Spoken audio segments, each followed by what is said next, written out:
Mesdames et messieurs, chers téléspectateurs, amis habitués de votre émission Entre nous, bonjour, bonsoir.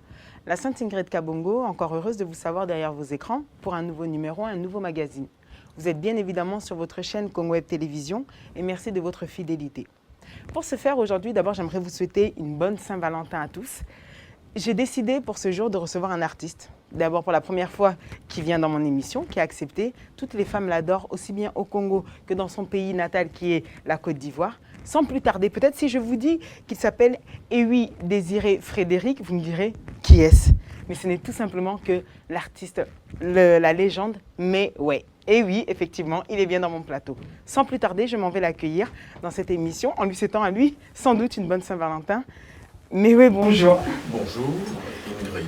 Comment allez-vous? Mais ça va, c'est un plaisir de te rencontrer, c'est un plaisir de travailler avec toi pour la première fois. Ah bah alors merci beaucoup, bonne Saint-Valentin. C'est mon émission spéciale et c'est tombé sur vous. C'est plus votre fête que la nôtre, donc bonne Saint-Valentin à toi. Ah, merci beaucoup. Alors justement, peut-être à ce peuple congolais qui vous regarde, à ce peuple africain à travers notre box Orao TV, mais aussi à ce peuple américain, enfin du monde entier, peut-être ils ont vos petites minutes 30 secondes.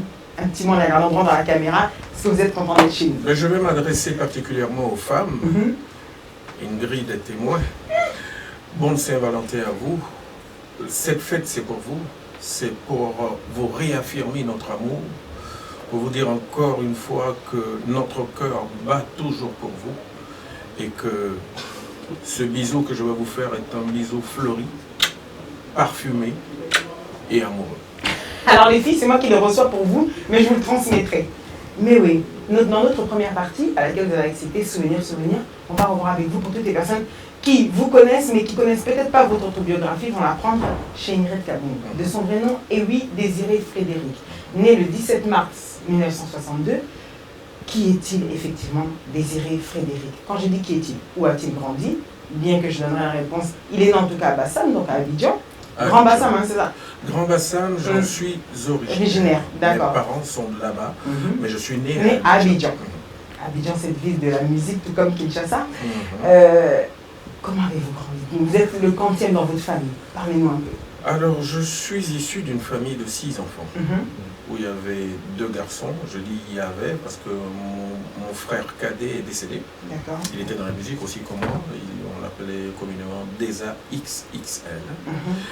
Et aussi 4 filles, 2 aînées et 2 cadettes.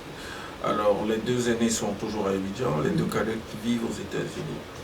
Et je suis, par la force des choses, le seul garçon aujourd'hui. Et je suis la célébrité qu'on connaît. Mais j'ai grandi dans cette famille, dans un environnement musical. Et puis chrétien en même temps. Mais si je ne me trompe pas, votre père travaillait dans le commerce. Il travaillait là, il était agent de commerce. Voilà. Il était agent de commerce dans une quincaillerie. Mais n'empêche qu'il était passionné de musique. D'accord. Mais surtout de musique traditionnelle. Et ma mère aussi était passionnée de musique, mais de musique religieuse. D'accord. J'ai grandi dans cet environnement-là. Et ça a forcément agi sur mon choix. Aujourd'hui. Pour mon métier. Alors, mais quand vous étiez à l'école, j'aimerais savoir, vous aspirez à être quoi? Parce que nos choix d'aujourd'hui ne sont pas forcément ceux de quand nous étions petits. Oui, j'étais très bon à l'école, curieusement, mais je Quel cursus avez-vous choisi? Mais j'ai choisi la musique, en fait. J'ai choisi la musique de façon paradoxale. J'ai choisi la musique. J'étais très bon à l'école. J'ai été, à une époque, à l'âge, je crois, de 11-12 ans, reçu par le premier président de la République de Côte d'Ivoire, le Feu Félix Houphouët-Boigny. J'ai été reçu parmi les meilleurs élèves de Côte d'Ivoire quand j'étais tout petit. Quel âge à peu près pour vous dire? Oui, j'avais 10-11 ans. D'accord, donc vous êtes vraiment distingué. Voilà, j'ai été reçu à la présidence parmi les meilleurs élèves de Côte d'Ivoire. Mais bon, ça ne m'a pas empêché d'aller vers ma passion, qui était la musique. Parce que cet environnement-là, comme je le disais tout à l'heure, a bercé mon enfance. Et forcément, un jour ou l'autre, je savais que j'allais être musicien. Donc j'ai travaillé pour ça. D'accord. Et alors, quand vous étiez étudiant, quand vous étiez à l'école, on va dire, quel genre de personne étiez-vous? Est-ce que vous étiez une personne retranchée, timide, ou plutôt vous étiez déjà à l'époque bavard, enfin taquineur? Comment vous étiez? Très turbulent. Très turbulent. Et c'était ça, c'était mon envie d'aller sur scène. C'est ma façon à moi de me rebeller contre les études. Parce que je rêvais d'être un chanteur. Chaque fois que je regardais la télé et que je voyais les chanteurs de l'époque se succéder, je disais, rappelez-nous un peu les chanteurs de j'ai envie de l'époque. faire ça. J'ai envie. À l'époque, ils vous ont bercé, on va dire. Je vais vous faire plaisir. Je vais citer que ceux que j'ai connus du Congo à l'époque. Non, pas du tout, justement, c'est non, tout le monde. Bon, mais sinon, il y en a eu tellement. On ne va pas aller jusqu'aux États-Unis, on va leur faire la pub, alors qu'on est en Afrique. D'accord. Ah oui, il faut maintenant. Commencer à Jérusalem. Ok. Sincèrement, j'ai craqué pour la première fois pour la musique congolaise avec des personnes comme Franco. D'accord. Tokuma ma camarade Pamba moi si la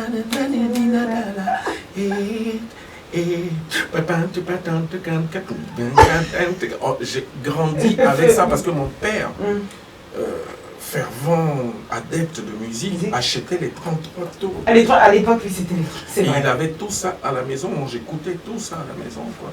Et puis Franco, il s'est avéré qu'il était arrivé à Abidjan avec toute sa formation, le OK Jazz, c'est ça, voilà, OK Jazz. Ils étaient venus à Abidjan pour faire un concert qui était en direct à la télé, que j'ai vu tout petit à la télé. D'accord. Et donc... Je me souviens même des amplis qu'il y avait derrière eux, qui étaient des amplis Ranger, des amplis verts, ils étaient venus avec tout ça de Kinshasa dans l'avion.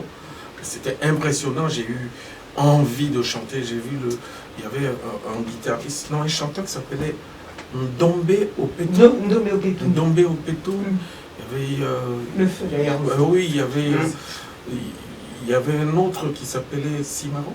Lutumba Simaro, il jouait qui avec est toujours qui est guitariste. Oui, qui était Et qui est toujours, à ce jour, lui, qui reste l'un des seuls. C'est pour vous dire, j'ai grandi avec ça et c'est des choses qui m'ont amené à avoir envie de faire la musique. Et aujourd'hui, je ne suis pas là par hasard. D'accord. Et donc, dites-moi plutôt, alors à quel âge je vous ai dit au final que j'arrête de me voiler la face et que vraiment, je me lance, que je veux en faire mon métier? C'était du passage du secondaire au cycle universitaire. D'accord. J'ai dit stop. Ah, vous avez quand même décroché votre diplôme? Non. Non? Ah, donc c'est assez... Au bac, j'ai arrêté. C'est près du but? Ben oui. J'ai décidé d'arrêter au bac. Et j'ai eu comme ça un concours de circonstances un an après. Parce qu'à l'époque, quand je venais en France pour la première fois, il n'y avait pas ce système de visa qui compliquait un peu aussi bien les choses, la procédure. Donc j'ai pris mon avion, j'ai vu mon père, j'ai dit je veux aller en France à l'aventure. Parce que voilà, j'estime que mon choix c'est la musique, je veux aller plus loin.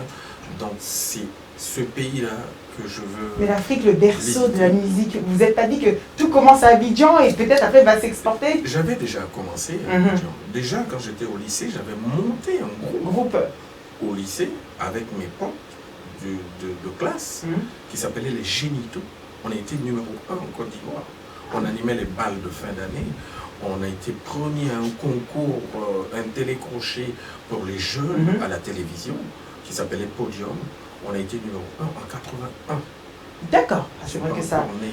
Non, je... En 81, on a été numéro 1 en Côte d'Ivoire. Déjà, on était au lycée. D'accord. Donc mon apprentissage avait déjà commencé voilà. avant que je prenne l'avion en 85 pour aller en France, pour venir en France. On arrivera bientôt donc en 89 pour la sortie du premier album. Mes chers téléspectateurs, restez scotchés. Vous allez bien évidemment regarder cette courte page de publicité à l'hôtel Meriba si vous voulez vous reposer dans la ville et la capitale bien évidemment Kinshasa pour un séjour dans de bonnes conditions. Regardez ça, l'hôtel Meriba, et on se retrouve. A tout de suite.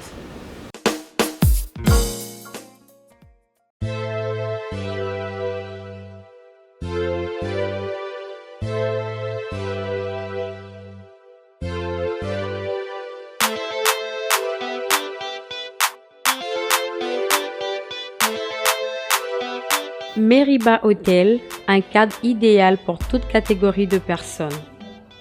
Ici chez nous les clients heureux, avec deux chambres et de luxe, deux appartements avec Wi-Fi et un ordinateur portable à votre disposition.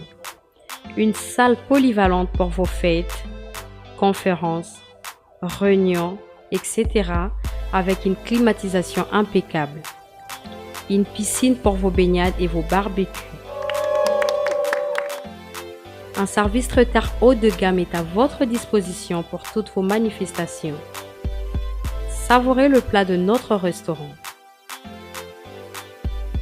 Chez Meriba Hotel, avec un service taxi, votre transport est assuré. Kinshasa Gombe, quartier Sosimat, avenue Guémena numéro 3. Cordial bienvenue.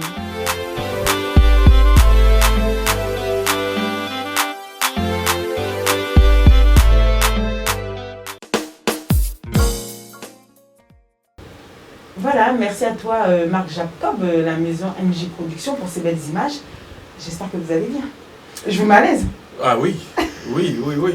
Vraiment, je suis très très à l'aise. Et puis là, bon, j'ai entendu MJ Productions, mais alors j'ai l'impression qu'au Congo, en RDC, il n'y a que des MJ. J'ai connu MJ 30. Oui, l'artiste. MJ Mimosa aussi. Et notre journaliste. C'est un nom de famille de tous ceux qui sont dans les médias, qui sont des célébrités chez vous. En tout cas, chez nous aujourd'hui, ça se passe chez MJ Productions. Alors, mais oui, revenons à aujourd'hui, donc la musique. Donc vous vous lancez, vous arrivez en Europe. Quelles sont les difficultés rencontrées pour justement atteindre votre but? Bon, il est clair que rien n'est facile dans la vie, mais alors quand on décide de se prendre en charge et de quitter son pays pour aller à l'aventure en 85, où j'avais à peine 22 ans, 23 ans, c'était encore plus compliqué. Ah, donc, ça c'est sûr. J'arrive et Dieu merci, j'avais une petite notoriété dans le monde amateur qui m'accordait une carte de visite respectable. Et partout où je rentrais, on avait une idée de moi, du petit chanteur là qui avait gagné un concours en Côte d'Ivoire et tout ça. Et c'est comme ça que je rencontre les premières personnes qui m'ont vraiment initié au travail de studio, quoi, comme un arrangeur très connu de chez moi qui s'appelle Bamba Yang. J'ai travaillé longtemps avec lui dans l'ombre des studios et il m'a guéri jusqu'à ce que en 89, je me prenne en charge et j'enregistre mon premier album, d'ailleurs même avec lui comme arrangeur. Et c'est parti comme ça. Alors, ce premier album, pourquoi aujourd'hui, je vais revenir, pourquoi aujourd'hui on vous appelle, on dit que vous avez inventé le Zoblazo? Ben oui, le Zoblazo, oui. Je l'ai inventé. Ce genre musical. Je l'ai inventé, c'est vrai, mais je me suis surtout inspiré de folklore de mon pays qui existait déjà. Donc j'ai essayé de faire un brassage de plusieurs folklores de mon pays pour faire une seule musique. Parce que c'était ma façon à moi d'unifier la Côte d'Ivoire, d'unifier les sons, la tradition ivoirienne. Et puis être un miroir de votre pays. Voilà, donner un exemple d'unité aussi au reste du monde. Donc voilà, je me suis inspiré de folklore du sud de la Côte d'Ivoire. Vous aviez un groupe à l'époque, un groupe Défense, j'ai vu groupe... Oui, c'est mes premières années en France. D'accord. Défense d'Ivoire. Défense d'Ivoire. C'est ma première année en France. Il y a des rescapés du groupe avec lequel j'avais gagné le concours en 81 en Côte d'Ivoire qui m'avaient dit d'avancer ici. Donc je les ai retrouvés ici, on a formé un petit groupe. Et là aussi, on a dû gagner un concours ici en France. Là, on faisait de la funk, carrément. Donc, on a gagné un concours ici. Et puis, bon, là, les choses ont encore évolué dans ce sens-là, jusqu'à ce que je me prenne en charge en 89. D'accord. Alors, avec la musique que vous faites, on vous appelle, ce sont des noms qui me sont tombés dessus. Nous, on connaît Mais oui.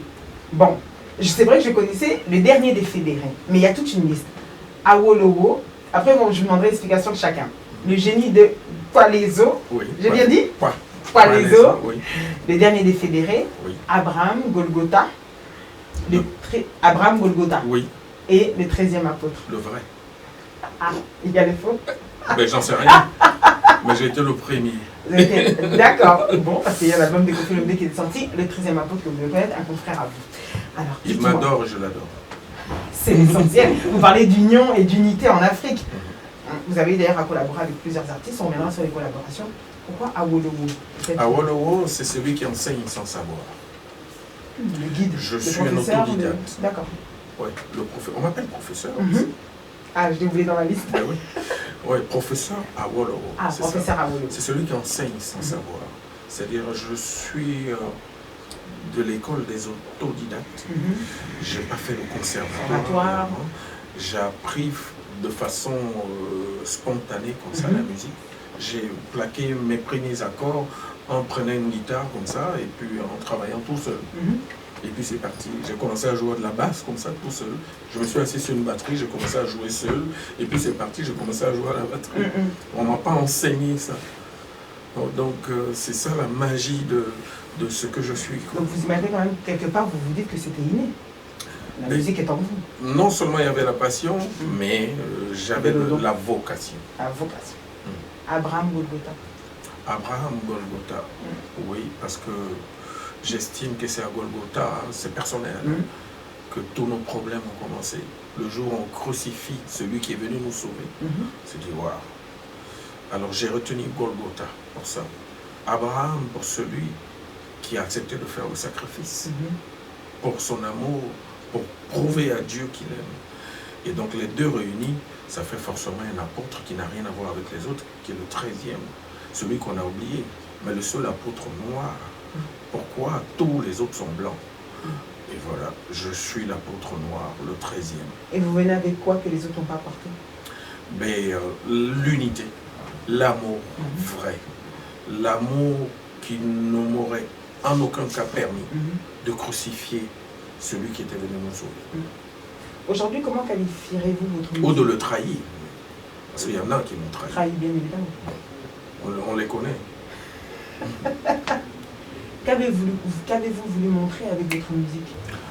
Alors, avec ma musique, j'ai voulu faire la révolution dans mon pays, la Côte d'Ivoire. Parce qu'à l'époque, quand je rentrais en studio en 89 pour la première fois, pour enregistrer mon premier album, la musique ivoirienne existait timidement sur l'échiquier international. Donc j'avais décidé de faire la révolution, de la faire connaître au maximum, en Côte d'Ivoire déjà, et hors de la Côte d'Ivoire. C'était ça mon défi. Et c'est pour ça que j'ai unifié plusieurs folklores de mon pays pour faire une musique qui va défendre la nation. Dieu merci. Aujourd'hui, on danse avec les mouchoirs blancs, comme ça. Voilà. Mais ça vient de quelque part. Aujourd'hui, on fait les rondes quelque part dans les discothèques pour faire des danses. Ça vient de quelque part. C'est ce que j'ai initié. Et aujourd'hui, ça a ouvert un boulevard à toute la nouvelle génération. Que doit avoir pour vous un bon chanteur? Quelles sont les caractéristiques qu'il doit avoir pour pouvoir un jour émerger et avoir une longue carrière, ou du moins le souhaiter? Il faut de toute façon que de nos jours, les gens comprennent une bonne fois pour toutes que faire de la musique, c'est exercer un vrai métier. On ne peut pas se lever comme ça le jour au lendemain, commencer à faire des injections à des malades parce qu'on s'improvise médecin ou infirmier. C'est pas possible. On ne peut pas du jour au lendemain comme ça venir ouvrir le capot d'un véhicule, dire ah ben tiens, là c'est les yeux qui ne marchent pas, c'est le Delco qui ne marche pas, ou bien bon il y a un problème dans le moteur. Non, on apprend tout ça. Le mécanicien il apprend avant d'être mécanicien. Le médecin il apprend avant de faire des injections, avant de soigner des malades. Mais nous dans la musique, n'importe qui, du jour au lendemain, ouvre un studio, il rentre, il fait 2 phrases, il est star. Mais justement, on oublie les fondamentaux de tout métier. Pour être un bon musicien, pour être un bon artiste, il faut faire un apprentissage comme dans tous les autres métiers. Ça vous permet de vous aguerrir au niveau des bases. Et ça vous permet surtout d'évoluer dans la durée. Il y a beaucoup d'artistes qu'on a connus qui ont disparu, qui ont fait des tubes, qui ont fait un chant, boum, et puis du jour au lendemain, on ne les entend pas. C'est des gens qui n'ont pas travaillé à la base, qui n'ont pas appris le métier à la base. Mais vous êtes arrivé dans cette musique justement en nous disant que vous ne connaissiez pas la batterie, vous avez joué. Vous ne connaissiez pas tel instrument, vous avez joué. Quand est-ce qu'est venu l'apprentissage? Mais justement, c'est en forgeant qu'on devient forgeron. Forgeron? J'ai forgé, j'ai travaillé. Et à force de travailler, je me suis rapproché de ceux qui étaient plus initiés que moi, qui étaient plus à même de me donner un plus dans mes connaissances. Il faut savoir écouter. Forcément. C'est en écoutant qu'on se fait de l'autocritique. Qu'on se regarde dans la glace, on se dit, mais pourquoi l'autre est meilleur que moi? Pourquoi l'autre fait un tube? Pourquoi l'autre est aujourd'hui numéro 1 au hit parade? C'est en écoutant les autres qu'on se dit, waouh, peut-être qu'il manque quelque chose dans ce que je fais. Et donc forcément, quand on se fait une autocritique de façon quotidienne, on reste toujours là.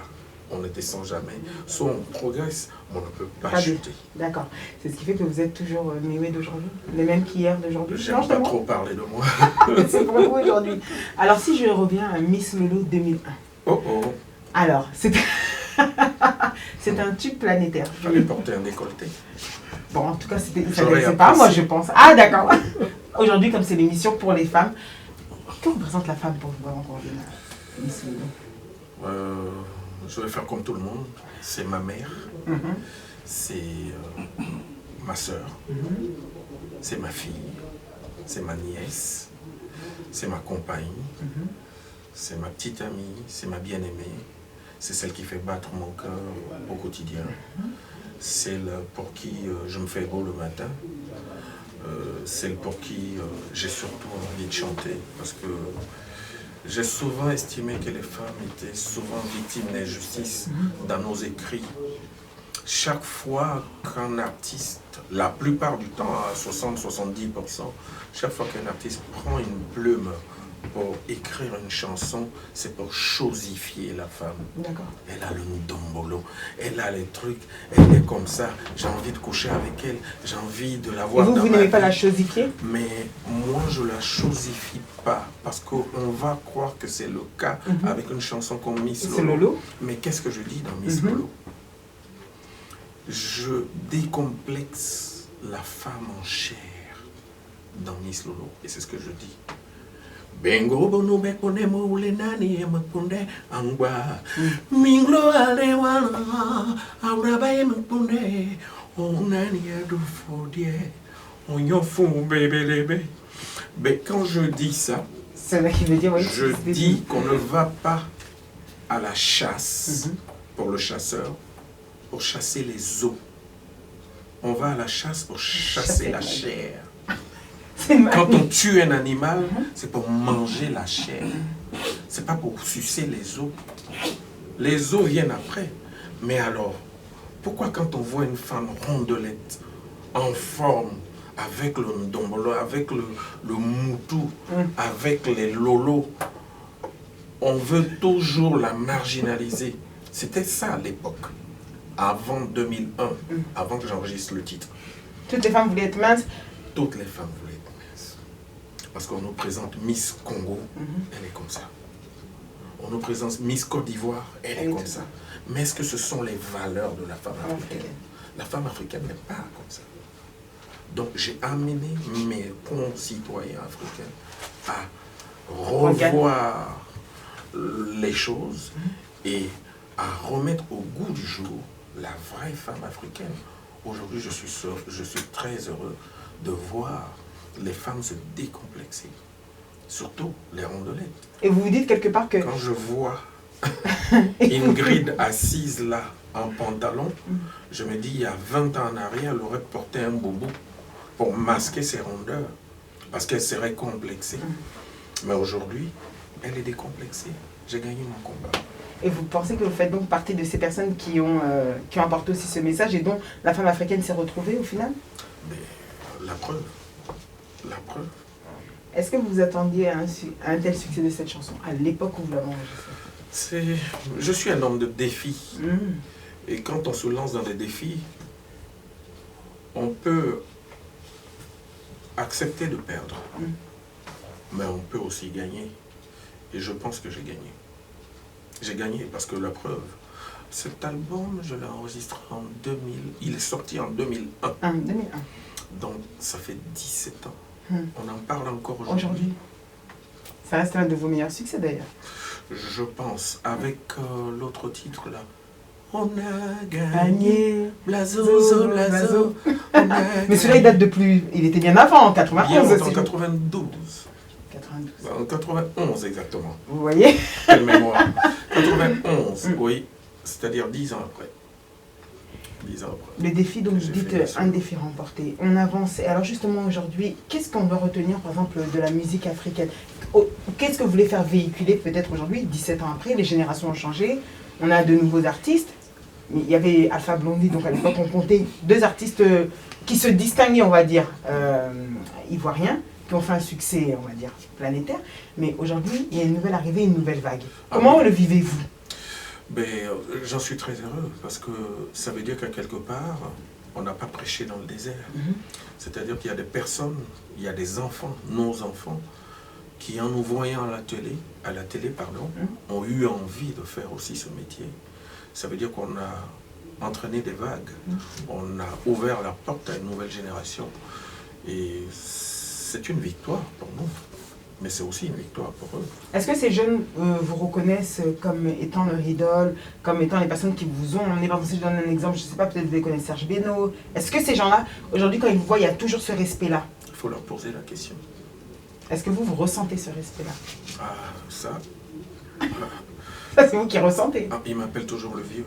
Alors, c'est l'essentiel. Ils m'appellent le vieux, mais quand on dit le vieux, bon, ça veut dire que c'est grand prêtre. Peut-on parler d'une victoire de la musique africaine qui a su s'imposer au final aujourd'hui? Et donc vous en êtes les pionniers? Je pense pas qu'on a encore réussi à nous imposer. C'est vrai que les réseaux sociaux, c'est un avantage aujourd'hui, ça permet de faciliter beaucoup de choses en termes de quoi? En termes de médiatisation de nos projets, mais il y a aussi beaucoup de pièges parce que nos enfants, les jeunes de la nouvelle génération ont tendance à s'inspirer non seulement, certes, de la musique africaine, mais beaucoup plus de la musique européenne, de la musique américaine et tout ça pour faire ce qu'ils font. Et j'ai peur qu'on s'en éloigne encore, on s'éloigne du vrai combat qu'on doit mener, c'est-à-dire la protection de notre authenticité, de notre culture, de notre patrimoine. Et là, ça sera une défaite pour nous. N'empêche que de jour en jour, on voit beaucoup de jeunes artistes qui commencent à s'inspirer de la musique africaine. Et ça veut dire que quelque part, ceux-là, il faut les encourager. D'accord. Un artiste un célèbre artiste, ça arrive des fois de faillir, de tomber, c'est-à-dire de faire quelque chose qu'on regrette. Ça vous est déjà arrivé de vous retrouver dans cette situation? Absolument. On est des humains. On est des humains, on n'est pas des extraterrestres. C'est vrai que nous sommes des personnes pas comme les autres. Parce que, bon, forcément, quand les gens viennent payer des droits d'entrée pour nous voir sur scène, c'est certainement parce qu'on est des personnes extraordinaires. Mais n'empêche qu'on reste des humains. Donc, l'humain a droit à l'erreur. L'humain a droit à se planter une fois dans sa vie. Mais la force d'un être humain, c'est de réussir à rebondir après avoir chuté. Oui. C'est ça le secret? C'est-à-dire quand on chute, il faut pouvoir se relever. J'ai un exemple qui m'arrive tout de suite. Un collègue à vous, congolais, Koffi Olomide, avait, il y a de cela 2 ans, si je ne me trompe pas, ou 1 an et demi par là, publiquement lancé un coup sur une de ses danseuses. Quand vous avez vu ça en tant qu'artiste, en tant que son collègue, qu'est-ce que vous en avez pensé? J'ai eu envie de le gifler. C'est vrai? Oui, pour rendre le coup. Mais après, avec le recul, je me suis dit, mais peut-être qu'il a raison. C'est-à-dire? Non, je plaisante. Ah, d'accord.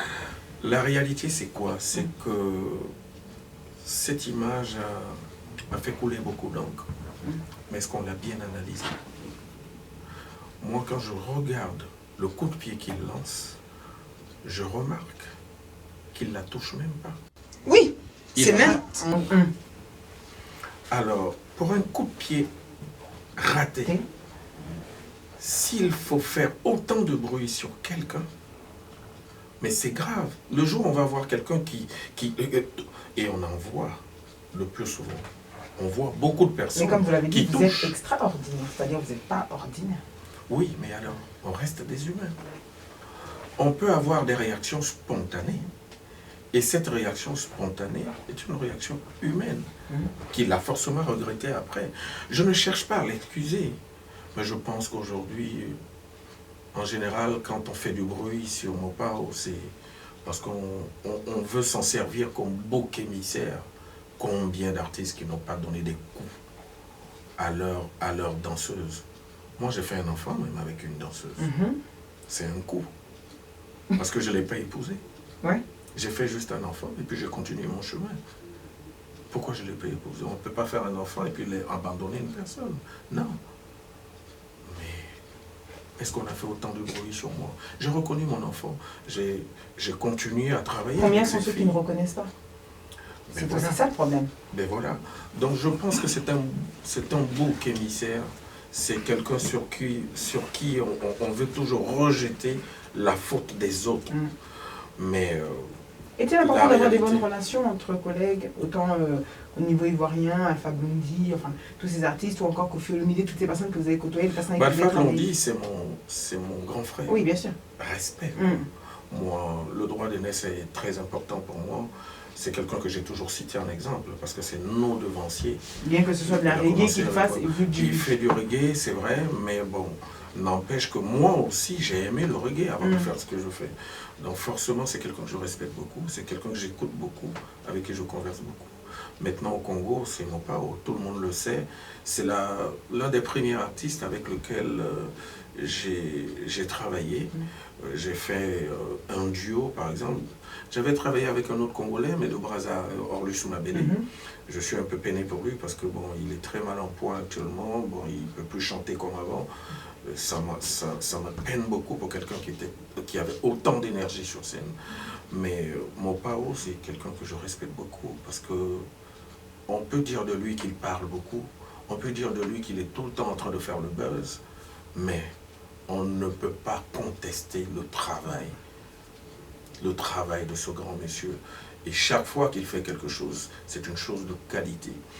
Et être numéro 1 autant d'années dans un pays comme le Congo, où même les arbres font de la musique, même la terre fait de la musique, je dis, ouais, c'est chapeau, quoi. Et puis, pour moi, je vais couronner ce que je pense de lui par quelque chose que j'ai toujours dit.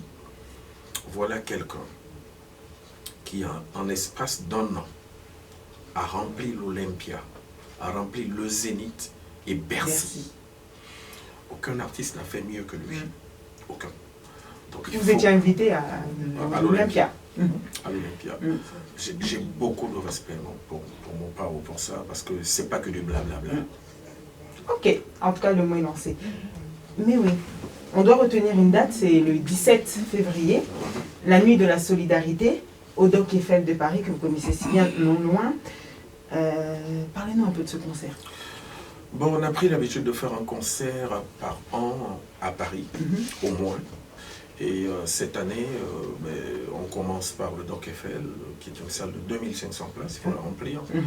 Et on espère le remplir ce jour-là, c'est le 17 prochain, le 17 février, c'est-à-dire 3 jours après la Saint-Valentin. Donc le premier week-end après la Saint-Valentin. Ça sera pour nous l'occasion de nous rattraper, parce que le 14 aussi, il y a le mercredi des cendres, donc ça va être difficile. On commence le carême chrétien le 14, et on ne pourra pas fêter aussi bien que les années précédentes. Et puis le même 14, pour les amoureux de sport, il y aura Real Madrid, Paris Saint-Germain. Ça va être très très difficile pour nos compagnes de partager des repas de l'époque. Surtout si le perdant était... Voilà, donc on reporte la fête de la Saint-Valentin au 17 au Doc Eiffel. Alors merci à Marc Jacob de nous montrer les images pendant que nous discutons. Merci. Je serai sur scène avec mon orchestre, le Zoo Gang. Le Zoo Gang. Voilà. À quand un prochain album? Alors le prochain album, ça va être 2019. 2019, c'est-à-dire dans un an. Ça sera l'année de mes 30 ans de carrière. Donc je compte sortir un album pour la circonstance. Ben oui, forcément, parce que j'ai commencé en 89, donc ça fera 30 ans exactement. Et pour moi, il faudra marquer le coup par un événement de ce niveau-là. Ça sera le nouvel album. Vous avez déjà le titre? J'ai pas pour habitude de vendre la peau de l'ours avant de l'avoir tué. Parfait. On devra s'attendre à quoi? À part on a compris des surprises. Il y aura quelques featuring pour immortaliser cet instant? Oui, wait and see. Alors, je vais toujours m'inspirer des femmes. Hors antenne, vous allez me donner des idées sur quelle partie de votre corps vous voulez que je m'étale. Et puis, comme ça, je prendrai note pour écrire une nouvelle chanson proche de Miss Lolo, alors, dans proche de Roulé Moutou. Alors dans ces cas-là, je ferai un sondage sur les réseaux sociaux, comme ça sera plus bien. simple. Ben oui, ça sera bien, il faut m'aider. Parce que j'ai parcouru là, mais après, il ne faut pas évoluer dans l'obscène. Au bloqué. Il faut faire attention. Comme on dit, je n'ai au bloqué. Oui, oui. Là, je suis au bloqué. Là. Donc, il faut me donner des idées. Et comme ça, je continuerai à magnifier la femme. D'accord. Donc, alors, une seule date qui est retenue, mes chers téléspectateurs, c'est le 17 février, donc au Doc Eiffel de Paris. À partir, ça nous a été indiqué ici, de 20h. 20h ou 20h africain. Il y en a d'autres qui commencent 20h, moi je commence déjà à me préparer. Donc allez, j'arrive 22h. Si c'est pour vous-même vous entrez à 23h, il vaut mieux savoir. Mais vous savez que les artistes vous attendent toujours, quelle que soit l'heure, on vous attend. Et quand vous êtes là, on commence le show. D'accord. Voilà mes chers téléspectateurs, donc ce sera bien évidemment animé par un ami et collègue, Benito de Londres. Et il y a aussi Serge Fato-Elengang. Voilà, merci à vous tous. Nous entrons donc dans notre dernière partie, mais pour cela, je remercie MJ Productions pour nous balancer ces images tout de suite que vous allez voir, donc vous allez apprécier. Merci à toi aussi, Bébé et tout. Et pourquoi pas à toi, la vraie source Ado Yue. A tout de suite.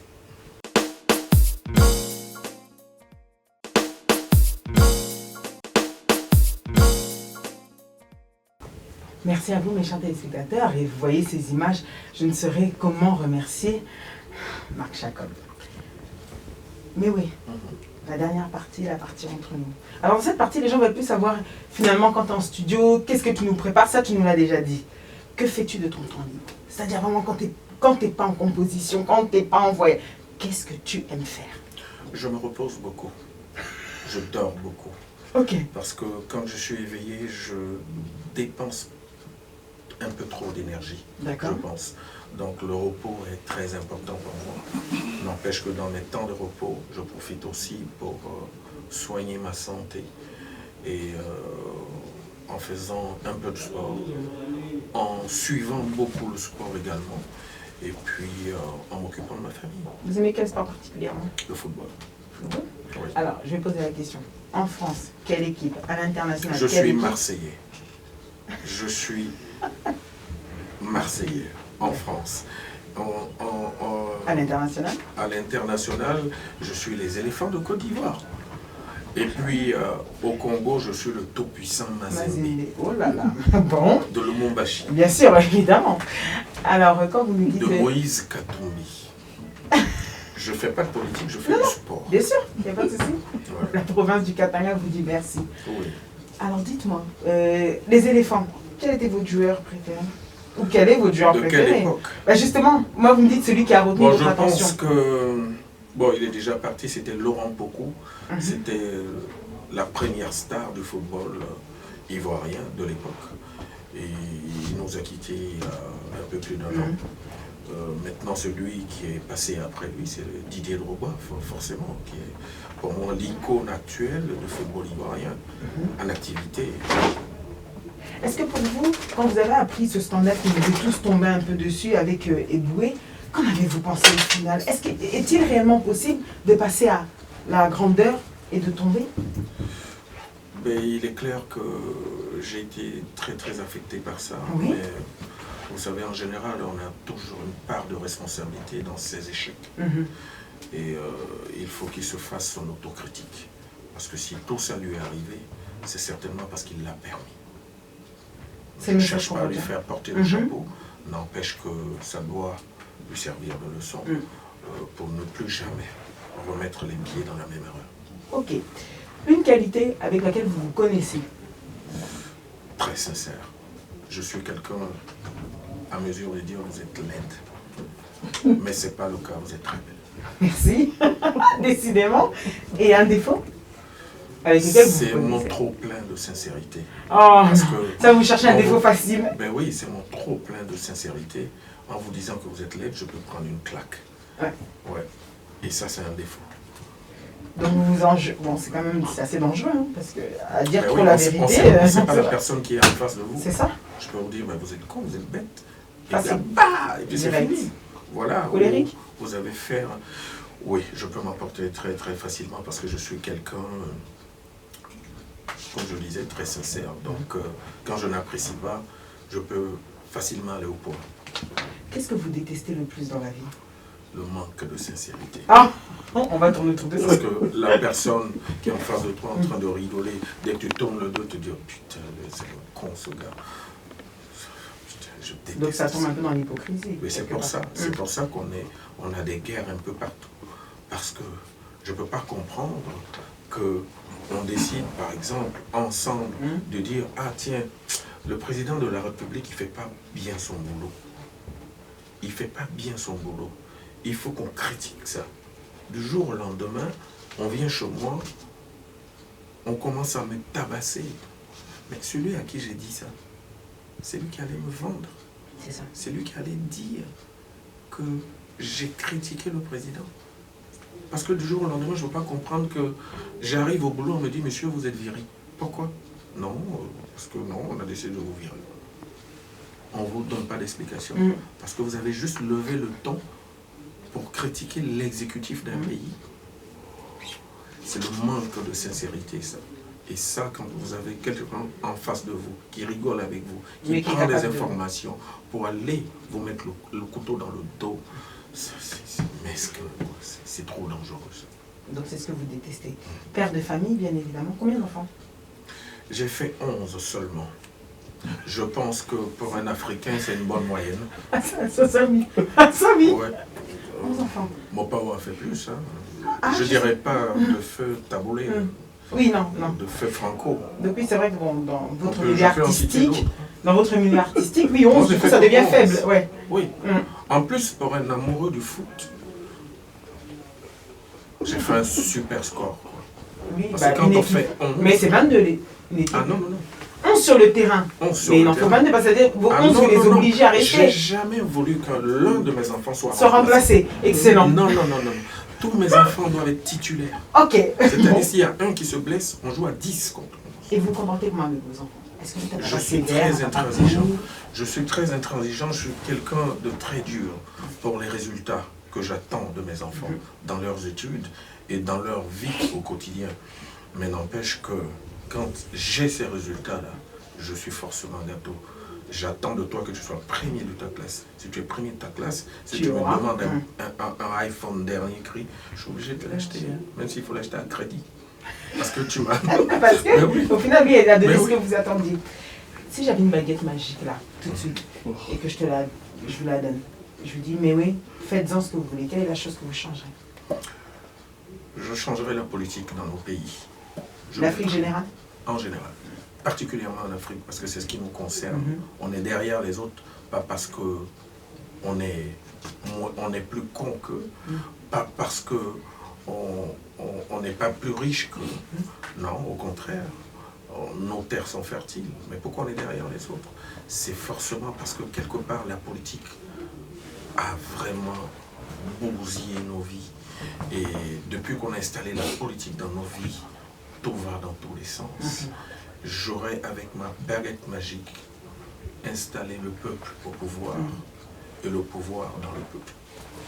Qu'attendez-vous de Méoué dans 10 ans, à dater d'aujourd'hui? Mais déjà que Dieu me donne l'envie, parce que c'est lui qui m'a donné le souffle de vie. Et je pense que s'il ne veut pas, je ne serai pas là dans 10 ans. Et s'il le veut et que je suis là dans 10 ans, je souhaiterais être quelqu'un de respectable, d'honorable, qu'il peut, avec son recul et son expertise, donner les conseils qu'il faut à la nouvelle génération, aux plus jeunes, pour faire au mieux le métier que je fais. D'accord. La dernière question, qui est la question entre nous que tous les spectateurs attendent, on se dit forcément, mais oui, derrière un artiste comme vous, à cette longue carrière, qu'il y a forcément à un moment donné, à une étape de sa vie, il y a toujours une voix. On se dit, des gens comme vous, vous avez tellement une célébrité que derrière vous, ça doit forcément se cacher quelqu'un. Vous voyez, quand on dit derrière un grand homme, se cache une... Ah non, non, non, non. Ah non, vous n'y croyez pas? Ah d'accord. Pour quelqu'un qui fait 11 enfants, vous n'allez pas mettre quelqu'un dans mon dos. Pour faire quoi? Non, mais ça veut prendre par derrière? Non, accompagner, c'est-à-dire... non, non, non. Bon. Je suis pas un pédé. Êtes-vous un cœur pris ou un cœur Non, je ne suis pas un homosexuel. Êtes-vous un cœur pris ou un cœur apprend?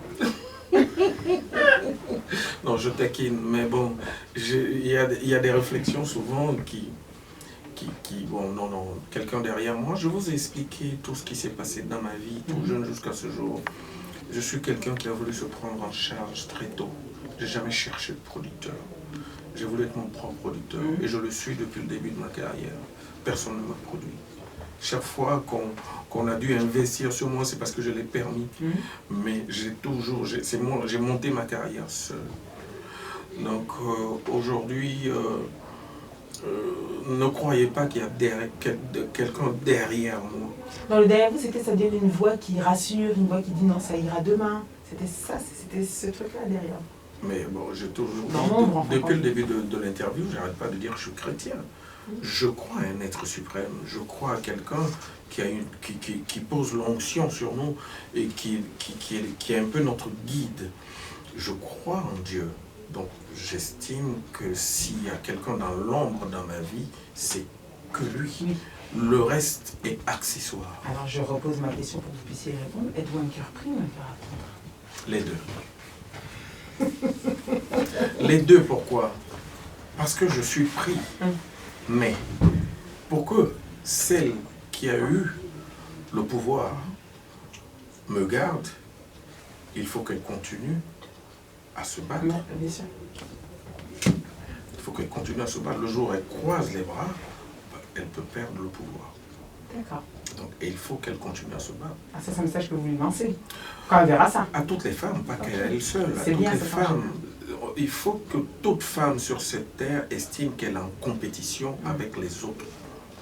Alors, si tu veux garder ton homme, reste dans la compétition. Chaque jour que tu te lèves, va faire ton footing, fais ton entraînement, bichonne-toi, fais ta coquette pour que le gars, là, tel qu'il t'a connu, il soit toujours là.